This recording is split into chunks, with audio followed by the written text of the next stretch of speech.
Қасқырлар әлемінде важак ең алдында жүрмейді. Неге екенін білгің келе ме? Бір қарағанда қар үстінде кетіп бара жатқан жай ғана бір топ қасқырлар сияқты. Бірақ мұқият мән беріп қарасаңыз, бәрі әлде қайда қызығырақ болып шығады. Өйткені олардың көшінде де тәртіп пен дала заңы сақталған. Ең алдыңғы қатарда 3 қасқыр жүреді. Олар ең кәрі, ең әлсіз, күші таусылуға жақындары. Дәл солар бүкіл үйірдің жүріс ырғағын белгілейді. Олардың артында жас толқын келеді.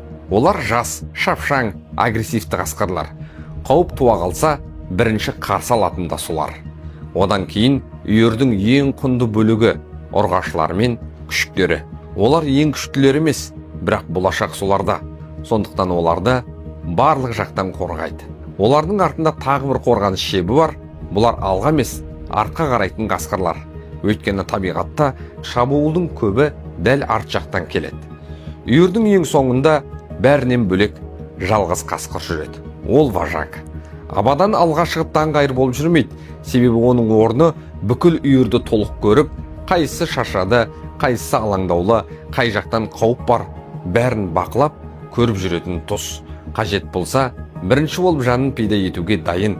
Тек үйір аман қалса болғаны. Табиғатта нағыз лидерлік алда жүру емес, ең қауіпті орында тұрып, жауапкершілік алып, бәріне жауап беру. Нағыз важак осылай істейді.